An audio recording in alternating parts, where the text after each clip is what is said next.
There you are, waving at you. View request. Go live.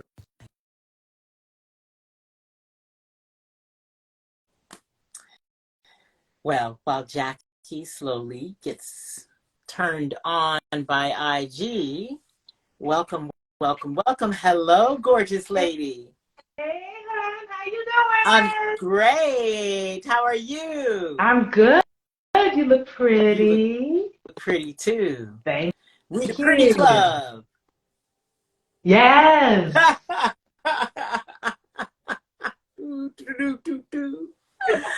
Yeah, so I was about to do my little welcome, welcome, welcome to what? Us. Us. Two forces of nature, baby. Right? Seriously, welcome to Let's Chat Time. And really, Yeah. when I was thinking about the title, Let's Chat Time, Jackie, I was thinking about a combination of time to sit down and just chat. Yeah. Also, the sense of time passing, what we do with our time. Mm-hmm. Also, with the sense of time of urgency, the time to make a move, to Yeah. make things happen. Yes. Yes. So I thought of that title because we had so many conversations about time and what we're doing and what's going on in the world and how we're moving inside of that and how we're bringing our artist beings into this wellness Yes. container. Yeah. Yes. Because It's you and I first connected years ago in yes. Brooklyn. Yes. Yes. And You know what's funny? yeah, talk to me, talk to Because me. I, I thought how ironic that we did not cross paths in the previous profession. Isn't that deep? Yes, That we did not cross paths as dancers, we choreographers, didn't. artists within the performing space but we crossed paths in the wellness Yes, space. yes. That, While we were that, both very much still active in that other world. So well, it was actually, you know what? fascinating. I had actually by that point when you and I met, Yes. I had stopped performing by that point. I was Okay. not. But you were Yeah, still choreographing because I remember you I was always still. went away for this big summer event. Yes, yeah. Well, more I like still spring. do that. Yes, Yeah, yes. yeah. So you were still up in that world. But you know, the funny thing is, I I know that I had an event and I had invited you to the event, but what I don't remember is how I even got to know to invite you. Like I can't remember if somebody recommended that I reach out to you or whether you happen to have seen the post that I put up about the market I was trying to start. It was like an emergence because the brothers whose clothing store it was, whose name right now is escaping me. What was his Gray name? J. Gray J. Gray J. I know him differently. Was he the actual owner of the store? Yes. Okay. He's a Okay. designer. Yes. Yes. Yes. My husband loved back then. He loved he's no longer living, but he loved his style and Right. yeah, and used to buy it.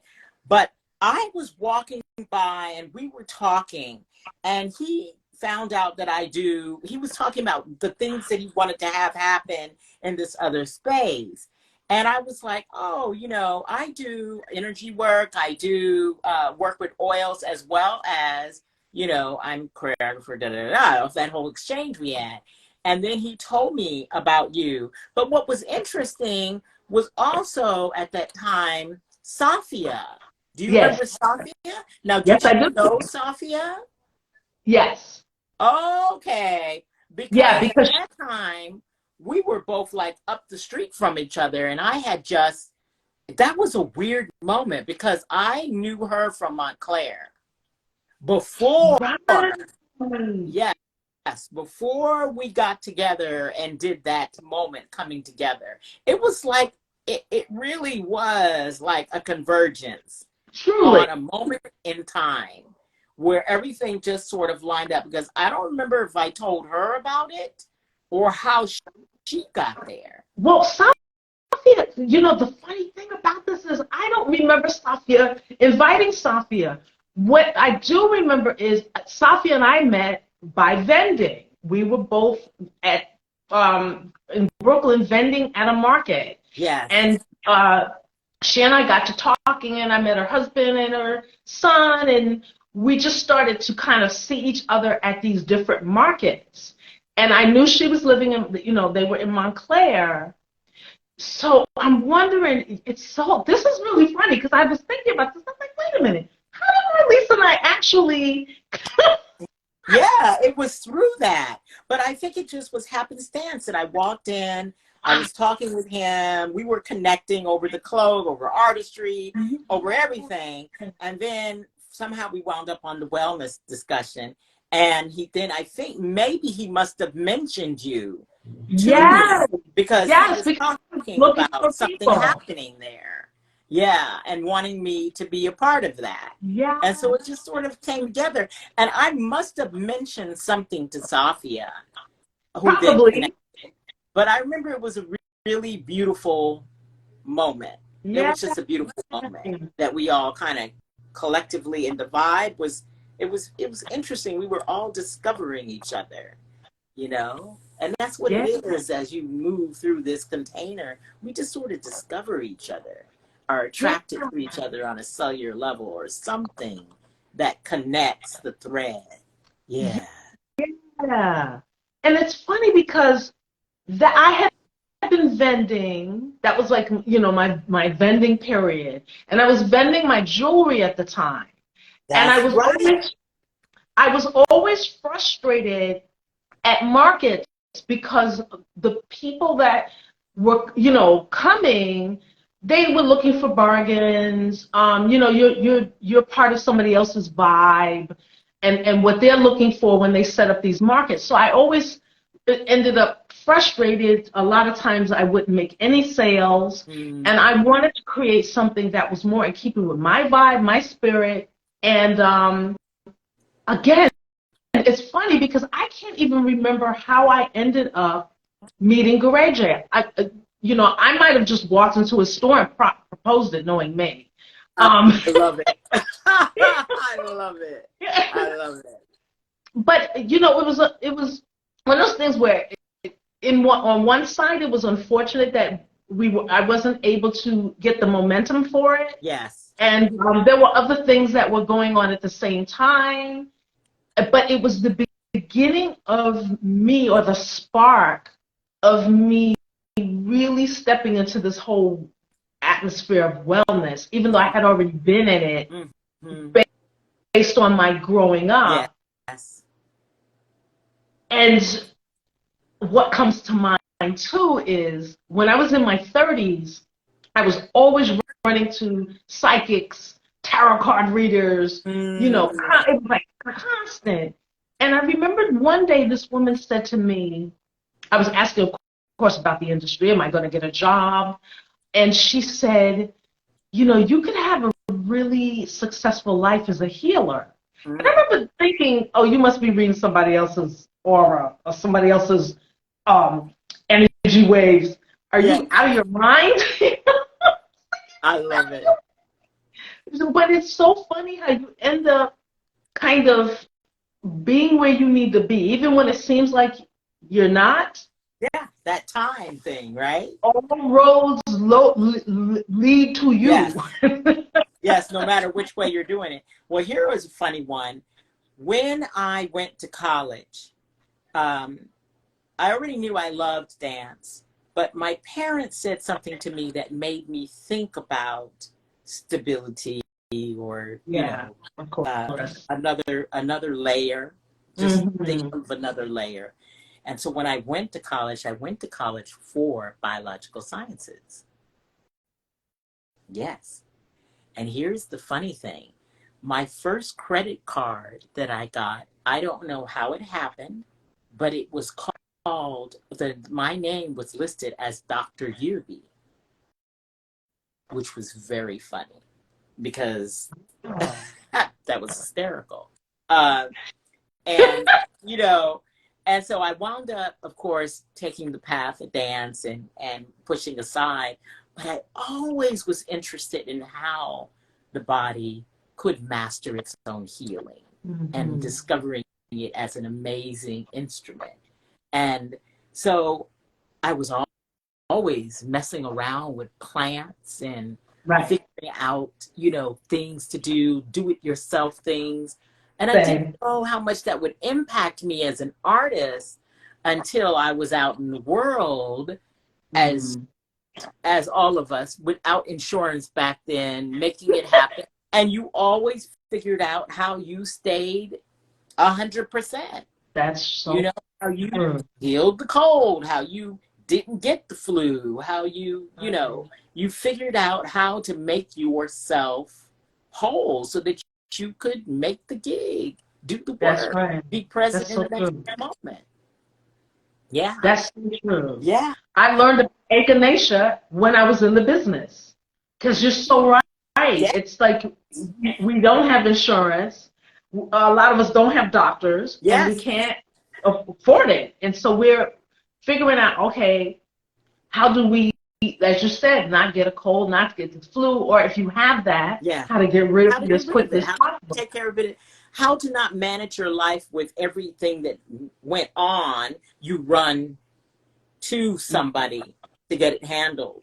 But to begin to look at, like, what is in my kitchen cabinet? What if I do this? What if I do that?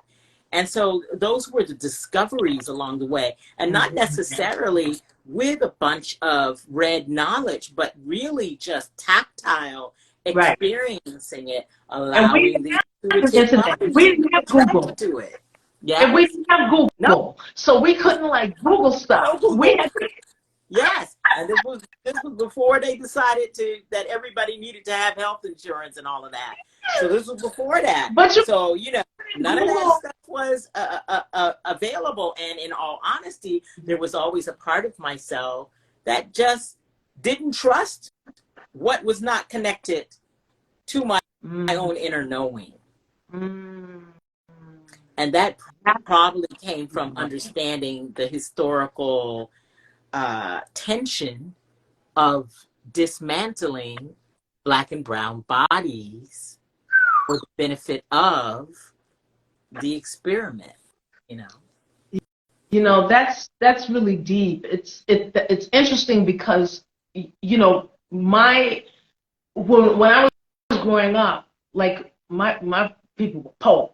We weren't poor, we were poor, and we didn't have access to doctors and stuff. And then my father didn't believe in that. So, when we got sick, he'd be on the phone with Grandma, and Grandma be like, mix this up and rub that down and put that together. Matter of fact, a lot of stuff that she would tell him to do, it's like they've outlawed it now. But he had a sore throat, and I just said this to my guy the other day. When we had a sore throat, Dad would get the Vaseline and sugar, and put the Vaseline and sugar in a spoon, and you took that. Wow. So we had like guerrilla healing growing up. We did. If you couldn't breathe. That was close to what the turpentine and all of that. Okay. Yeah.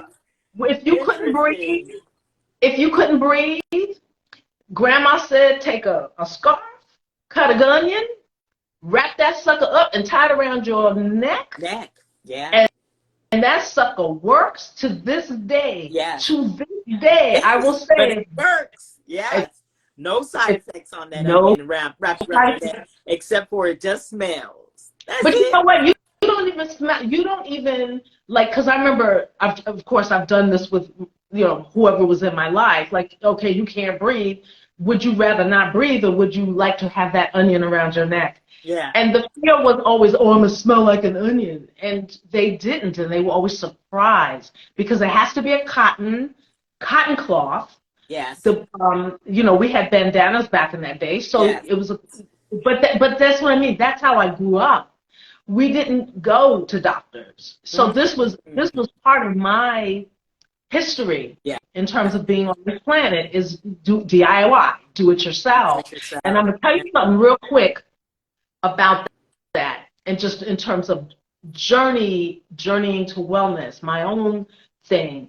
It's, you know, unbeknownst to me, it has been a part of my life. And like my mom, I lost my mom when she was 9. When I was 9.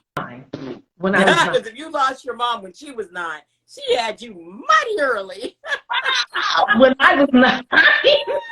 And I found out decades later, she had a friend in high school who, I don't know how this woman tracked me down. But, you know, it was beautiful talking to her. And she told me of an instance when they knew each other when they were like 14, 15, her and my mom. And she said one day that my mom was at her house and she was ironing. Her name is Rose. Rose was ironing and she ended up burning her hands on the iron. And she was getting ready to go get something from the medicine cabinet. And my mother said to her, I know what to do with that. And she took Rose's hand and like put her hand, you know, like Reiki over her and healed Rose's hand. Now, Rose is telling me this decades and decades and decades after it happened. But when she told me that, it was like just being hit. It was like being hit. Because I had just a week or two prior to that been a guest in Canada for a competition. I was staying at a host family, with a host family, and I had become friends with them over the years. One night, their son was running a fever, and I remember the mother coming to me and asking me to help. And I went upstairs, and I mean, you know, this kid's fever was like 100 and something, and I just laid hands on him, and I listened to what I was being instructed to do. And then, and you get out of your own way. You know, it wasn't me thinking. It was information. Download. Just so I, you know, did whatever. And then I said, okay. And then she checked his temperature, and his temperature was normal. So this had just happened. And then 2 weeks later, I hear the story about my mom healing this, you know, Rose when they were children, and just going, oh, wow. Legacy. The legacy. The legacy. You know, my father was raised on a farm. So he had all of that farm knowledge, but not such that he passed it on. It was just sort of who he was. And my mother was from Narlands, where it was about, there was a sense of mysticism and spiritualism in another plane. And she was definitely a seer.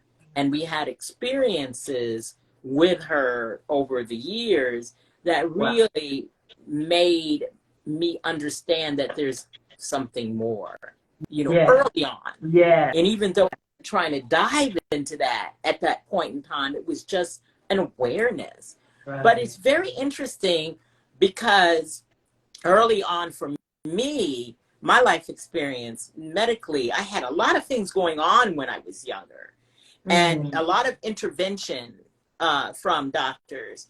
And at that point, for me, it became something that I rejected because I didn't like the feeling that felt like invasion and pulling away from my body.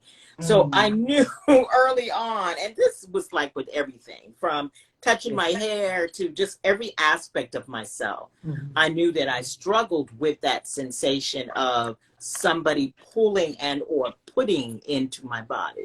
So early on, and I think the dancing really helped me understand my body and pay attention in a different way. And like you say, being able to hear Mm-hmm. impulse that takes you now. Those impulses for me at that time were all about creating work, and it still lives there. Right. But at the point that it became an impulse that I could now hear with clarity, that you can lay hands on, you Yeah. can shift the energy, you can make a shift and a change in this body. Mm-hmm. uh, so many experiences with that. Really, the doorway that opened up for me with that was about to lose someone I love.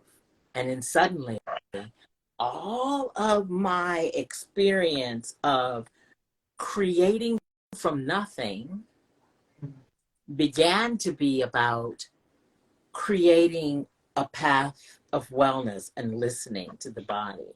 And all of Mm-hmm. a sudden, next thing I knew, I was doing it for multiple bodies. And those bodies had been very damaged by the choices that they made Yes. that created a lot of issues along the way for them. So, Yeah. with that awareness, I entered into their bodies with Mm-hmm. their permission, and we went into this listening space. And what I Mm-hmm. discovered in that listening space was music.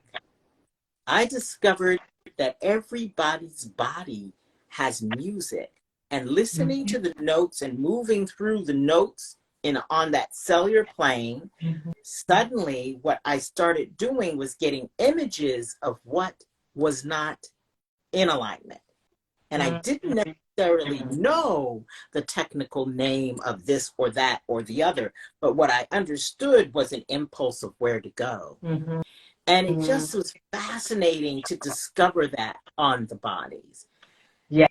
So, Yes. yeah, and to discover that this was old information, that it just lived in the family legacy line of time. Just back down. The thing about it is, if people actually knew their own power, Yes, period, end of sentence, yes, a lot of what is going on would not be going on, because you would not have to look outside of yourself. You would understand that you have the power yes, to heal. yes, And that this information that is looked down upon, oh, because it's ancient, is necessary. It is what the reason we're here. If these ancients were not able to come up with solutions to sustain themselves, the generations past that would not be here. exactly. So the interesting thing, when you speak about music in the body, because that is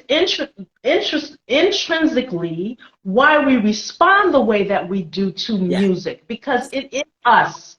It is us. And the interesting thing about even bringing up the subject of music is also why I ended up becoming a sound healer. I put it yes, like this. It is one of those things where, if you're really, that L word again, listening mm-hmm. to the impulses that you get, and you may not understand why, but you just go, okay.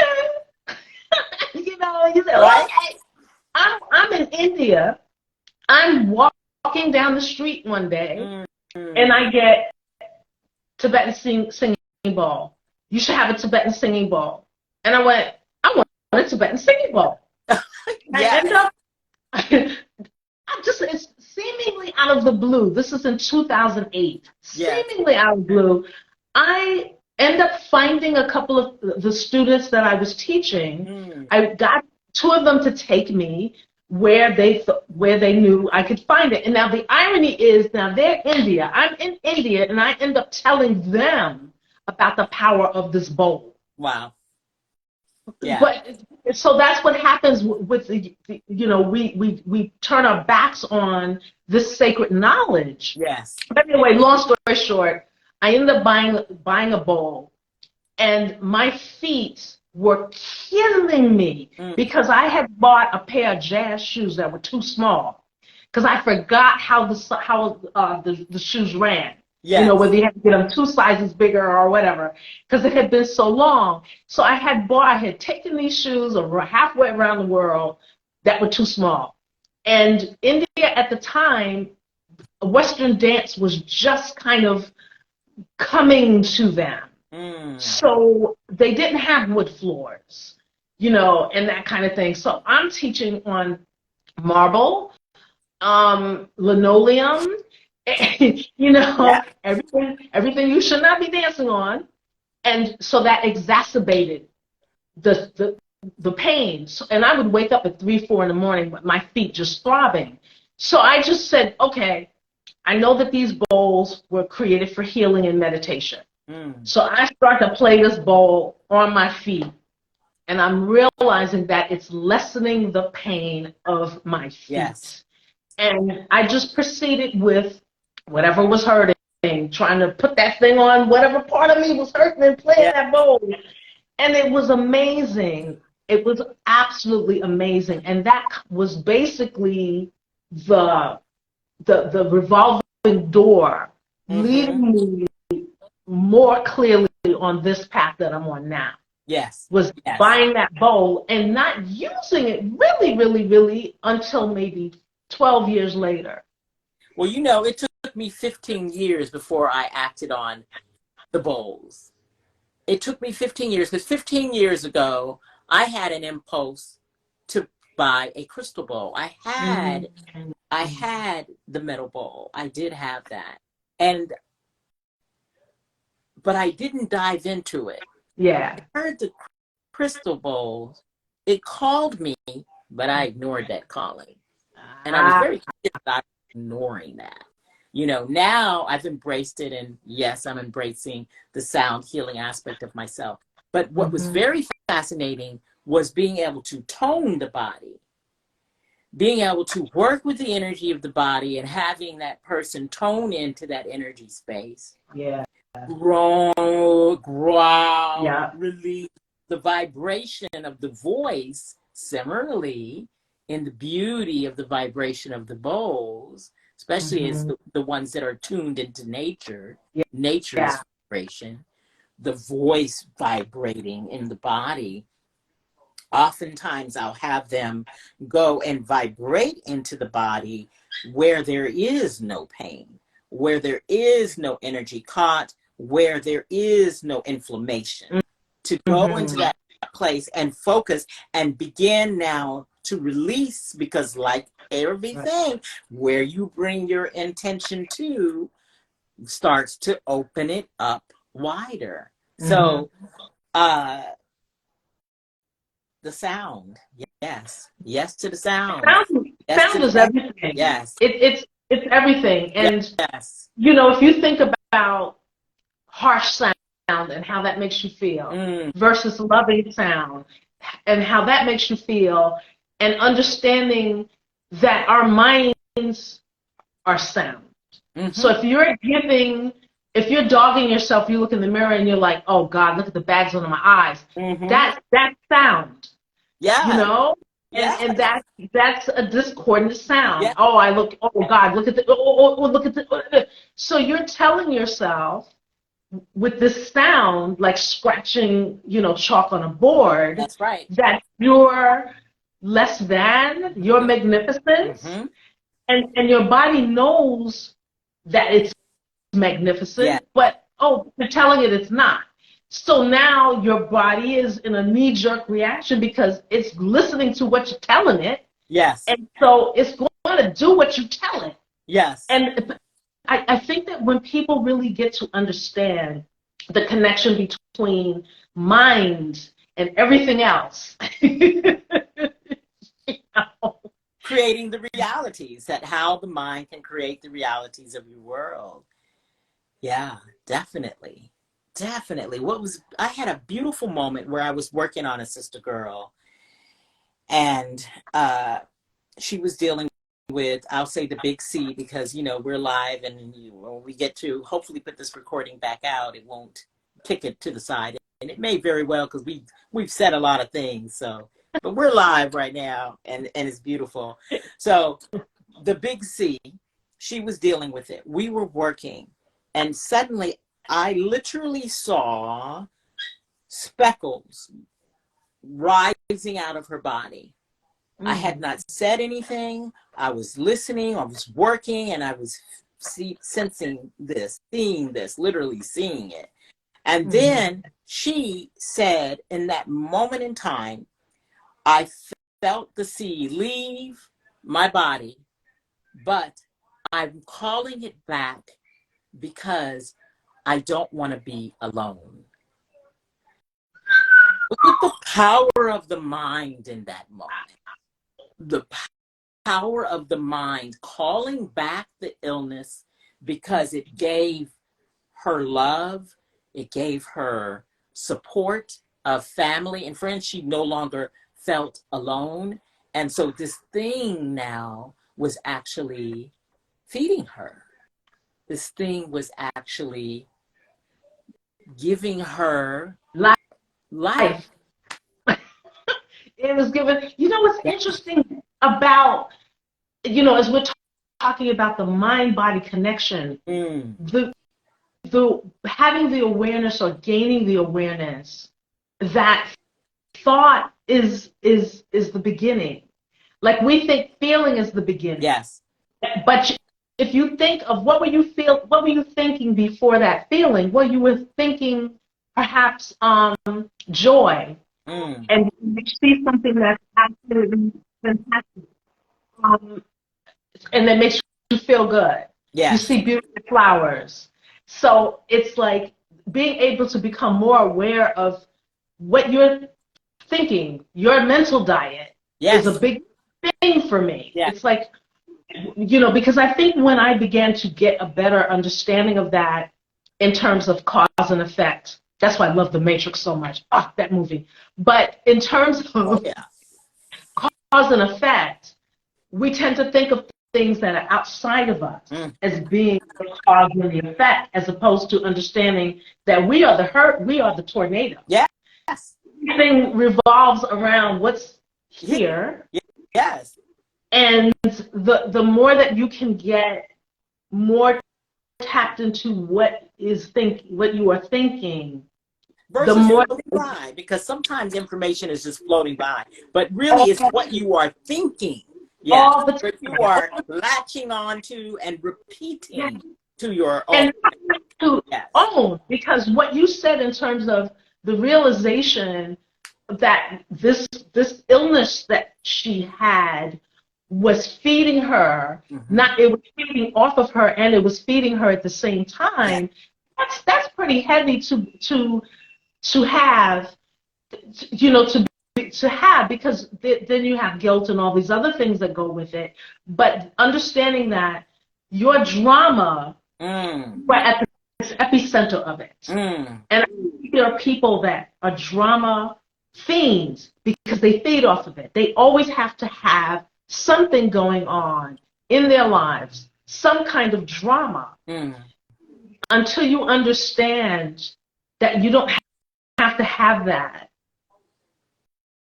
It makes a different life experience for you. Right. Well, then what you're really also talking about is trauma.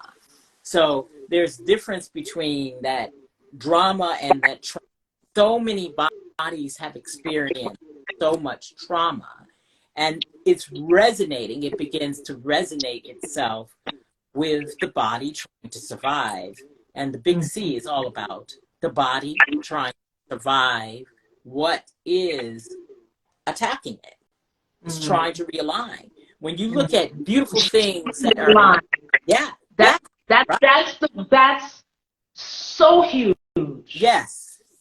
For people to understand that it's trying to align, because the natural state of your being is wellness. Yes. And to understand that your body is always trying to align itself with wellness. Yes. Always. Yes. It's huge. Yeah. It's huge. Yes. When I was really grinding in New York, I was living in Brooklyn, where I was sleeping, I could hear cars all night. Right. the window, I would have the window open because I wanted air. The air was always filtered with the dust from the car and, you know, that energy moving. So, and I was always on the go. It was like, go, go, go, go. Because that's the life. That's what you're doing.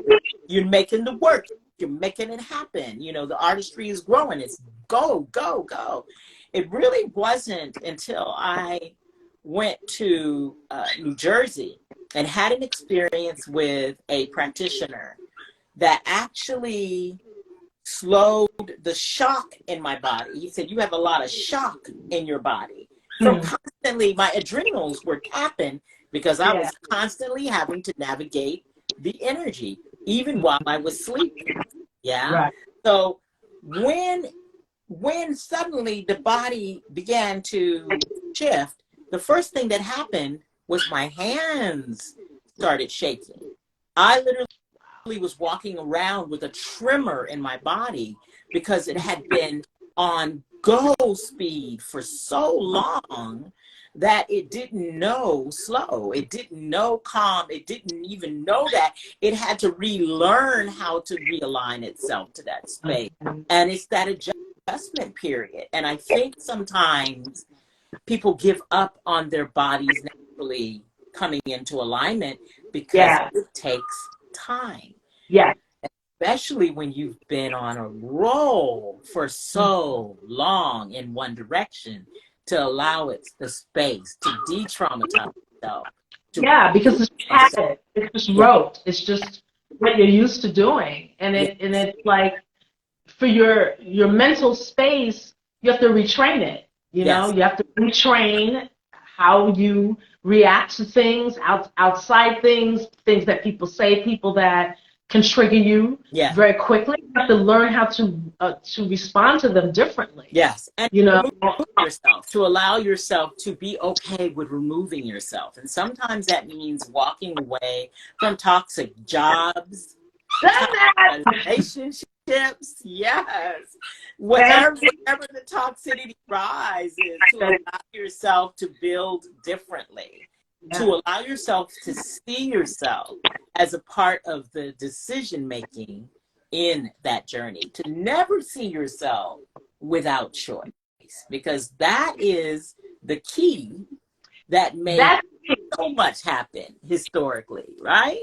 Yeah, because you know, it's so much a part of our lexicon to say I had no choice. I had no choice. That rolls out off our tongues like drinking, you know, Coca-Cola, whatever. I had no choice. And it's like, you always have a choice. You may not like your choices in that given moment, but you always have some choice. You know, I found myself kind of playing back the tape of when I was dancing professionally. And that thing of also what you said in terms of trauma and the body, how much trauma we absorb. And, you know, I don't really ever remember being without pain when I was dancing.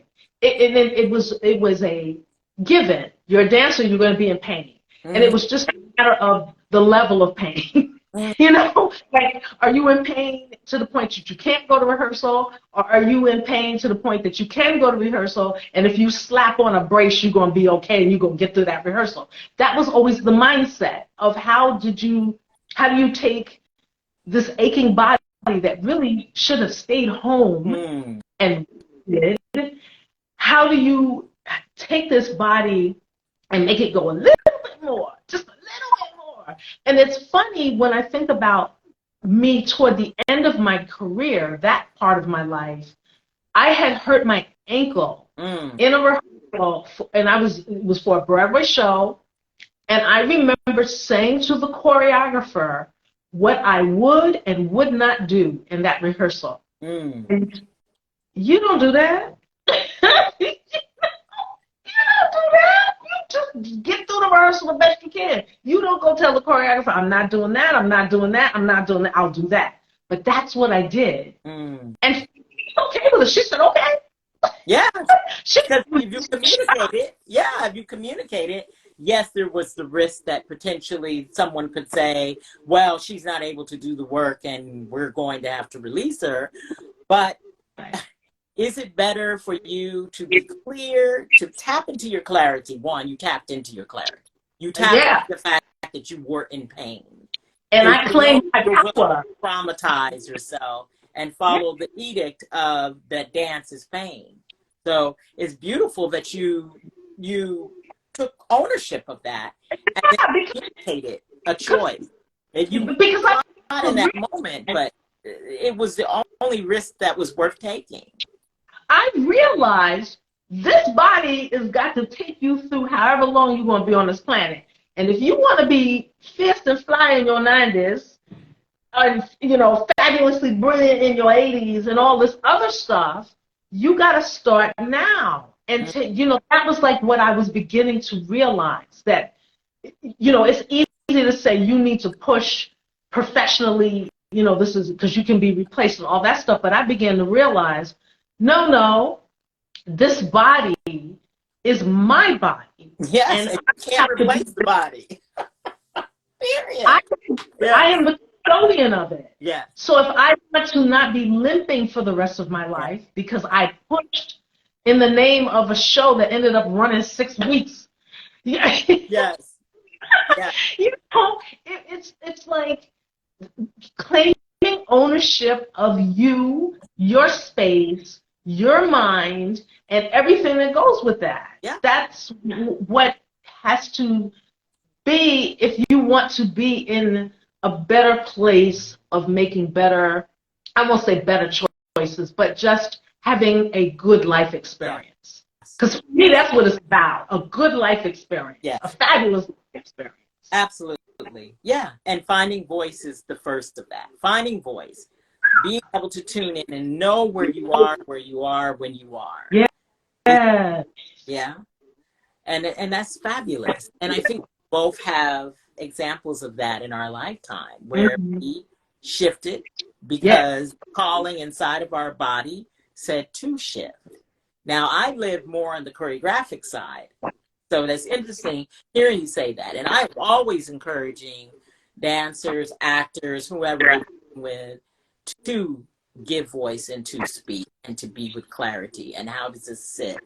And it's a constant dialogue. So I'm happy to hear you talk about it from that place, you know? But you know, it's interesting because one of the frustrations I had as a performing artist, I always felt that dancers were on the bottom of the totem pole. I always felt that dancers worked the hardest and got the least amount of credit, the least pay, and all of these other things. And it used to really piss me off. And what made me crazy too was we would all sit around bitching about it. All the dancers would sit around bitching about it, but nobody would say anything to the powers that be about the situations. And sometimes I was the only one to speak up if we had a meeting with one of the muckety mucks. And you know, over time that became wearing, because it's like, come on, y'all, wake up, wake up, wake up. If we all spoke up,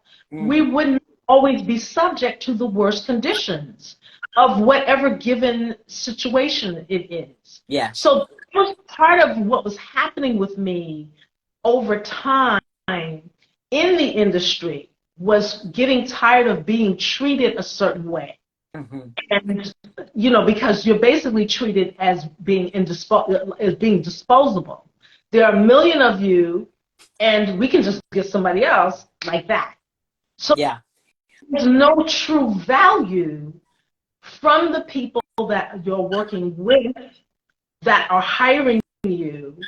You know, I only had a few times where I worked with companies that I felt really gave a crap about the well-being of the dancers. Yes. And, you know, I remember when I was making the transition and becoming more of a singer and wanting to go out on singing calls, it was that frustration of, you're pegged, you're a dancer, you know, you have a nice voice, but can you dance? So it was, you know, that was beginning to happen. And one day I just was so incredibly unhappy that even though I didn't mentally know, okay, you need to do X, Y, and Z, the feeling of being unhappy was so overwhelming, i.e. depression, that something had to be done. Yeah. And yeah. it's funny when you think about like the roads to this, like to what we're doing now, there were so many things along the way that began to move me to where I sit now. Well, no, you know, it's really fascinating because that journey of being in a state of trauma, your body was traumatized, and the mindset was that of an abused person who Absolutely. was in trauma and stayed in trauma, you know. And Dang. so to be able to go, Like my family crap, because that was a whole nother. oh, well, you know, the layers, the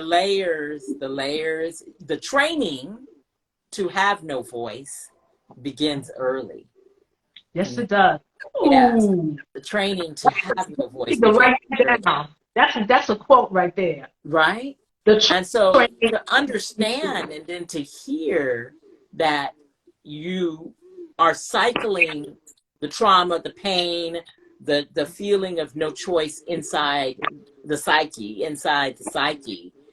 and resonating in action, putting in action that trained thought, well, then that starts a legacy in the body. That now Absolutely. starts a legacy in the body that is truly embracing trauma as the Yeah. way forward. You know, Yeah. it's like I'm suffering for this art.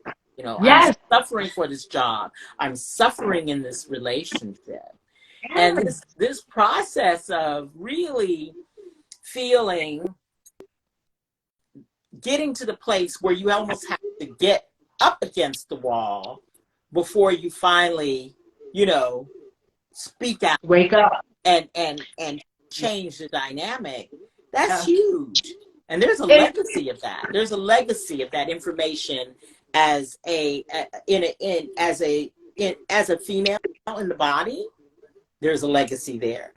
As a person of color, there's a legacy there. You there. know? That's I mean, there's so many legacies. As a child, you know, there's the legacy there because part of it is to learn to listen, to learn to yeah. obey, but Yeah. also a lot of it was, you know, don't talk until you're spoken to.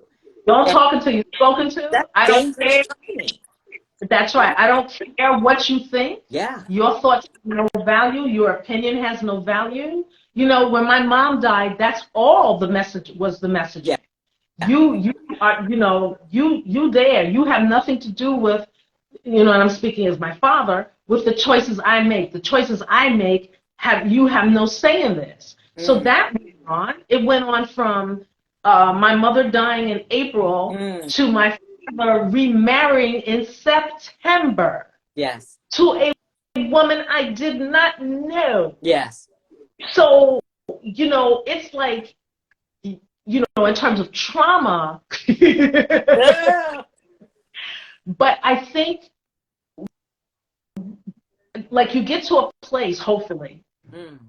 where you can understand that the stuff that happened to you is not who you are. No. And the trauma that you've experienced is not who you are. Mm-mm. And to break that is to stop claiming the trauma and stop claiming the drama of that trauma. Mm.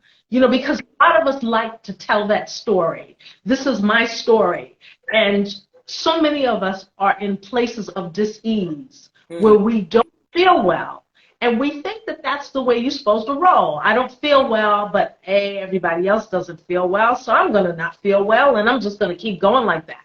Mm. And it's a shock when you meet somebody that's really light and sunshine and Mm. everything's good, even the sucky parts. Yes. That's a hard concept for people to wrap their minds around because they don't understand that this space between the ears is everything. Right. You Well, know, and so it's so like, that space between the ears, that is everything. Beginning to find that pathway by where you can control that chitta that's moving constantly, you know, There's so many practices along the way. And whatever it is, that physical place, for me, the discovery that putting the body in a physical place with intent, Yeah. with breath, at the same time, or song at the same time, moving all of those idioms around myself at the same time, suddenly brought this space into sight. Absolutely. So then what I did, I literally took, anytime my mind was chattering, and I caught myself, because you got to catch yourself, right? Because it's more than, again, passing thoughts. It's the thoughts that are actually you're lingering on and repeating and rolling over again, right? And when I was aware of that, I would bring my whole body into action no matter where I was. I committed this. And within a month's time, quiet. Complete quiet. Because it was a process of retraining myself by bringing my body into breath and sound, physical action, and intent, all at one beat, all in the same time, no matter where I was. The commitment was there. Yes, I did it on the train. Yes, I did it walking down the street. Yes, I did it at the gig. Yes, I did it in the most inappropriate moments. It shocked my body back the other way, and it stopped it. Because then what I had to commit to do this thing, did not want to do this thing in that way anymore. And so it just stopped. It stopped itself. But it is real traumas. It's not something that is just turned off. It is something that you have to process and learn to retrain the dynamic that you are living. And sometimes it's passed down generationally without even having known a person. I'll never forget, I was creating a work that had a rape in the work. And the young woman who was playing the role of this character didn't understand why she felt such a completely strong connection as if it happened. She was having visceral experiences. And it wasn't until she went home, I told her, go home and talk to your people, see what's there. She went home to talk to her people and discovered that her mother, not her mother, her great-grandmother was in a camp, a concentration camp. She was Japanese, and in a concentration camp, and actually was raped in that camp.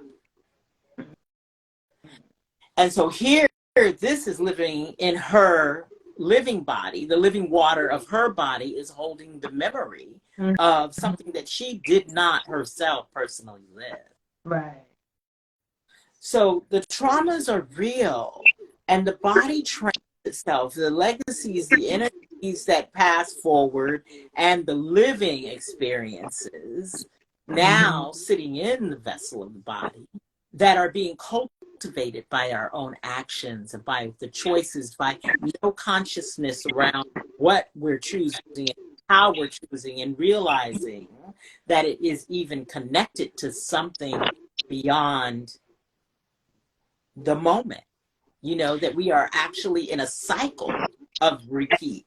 And because generations passing that forward as we move not only through the vessel of having children and then passing it through that way, but the vessel of walking into a room and contaminating or being a contagion in that room, because you're cycling an energy that then shifts the whole energy and taps into the energy of other bodies and activating those bodies with the traumas in your own body that you might not even be bringing the I think for me, my understanding, the way I come to understand trauma, like I just personally feel I could sit in that, you know, but for me, it's like, yes, these are the experiences that I've had. And when I began to get an understanding of the parties that were involved, you know, understanding like where my dad was coming from, where my stepmother was coming from, and the pain that they experienced in their lives, where they felt powerless. So when you feel powerless and you're unaware, you will inflict that upon the next person or whoever's closest to you, be it your spouse, or your children or your coworkers. So becoming more aware of, okay, these things happen to me. These are things I've experienced and I like it. But I understand why, because I'm now understanding the players in the equation. And when I begin to have a better understanding of their pain and their powerlessness, or how they felt powerless. Yes. I was able to get into a place of being able to forgive them, myself, and once that began to happen, and it's a process. It's not like it just goes poof, It's a process. Absolutely. It's a process. And sometimes to listen and then to begin to forgive. 2 layers. And sometimes you have to repeat forgiveness. Yes. Over and over again. I want it done, But as I began to get, okay, the stuff that has happened to me is more of a teaching tool. Yes. As opposed to these things are what happened to me and it was so awful and it was so, that's not how I see it. That's not how I view it. That's not how I process it or feel it. Just these are the things, and these are the things that I was able to overcome because I came to a deeper understanding. And it's, to be able to go, oh yeah, now you can say to someone, I know your pain. I've been there. I really understand that you're talking about. And it's not book knowledge or theoretical knowledge. It's feeling knowledge. Yes. Yes. And that's where the authenticity is, I believe, because this is something that you are not giving lip service to. This is something that you've lived. Absolutely. And then also with that, I think it's so important to understand, and this comes from the craftsmanship of working with so many different bodies, that the body's experience, the individual body's experience of that trauma or that pain varies from person to person to person. Absolutely. Only plant seeds of experience, but never completely experience what they're experiencing in that moment in time, because they're in that moment in time living with how they see it in their particular vessel and body with their particular life journey. But those relationships of understanding that we are all connected, like the mycelium, network, we are all connected. And when we understand that on the energy plane, we can then understand that connection of that trauma. Yes, we have lived what we lived, or even not lived. I understand it in my body. My mother, another example of an invasion, called them disruptions of the body. She also experienced rape in her life. And it really wasn't until her last days on this earth that she was able to really tell her story. The story had so many different layers. She wasn't able to grab at the truth until near her passing. But in that sharing, in that moment, the legacy that lived in my body as her daughter, living through time with her, suddenly was like in alignment. I got clarity, and I understood my own experience in myself when I had disruption, how my body responded, where I thought my mind wanted to do something different, but my body was in a different memory mode. And I realized that I was living the moment of my mother when she had that experience. And when she revealed the story, I understood completely what was happening. understand that, like that network that runs through the whole planet, we Yeah. are connected.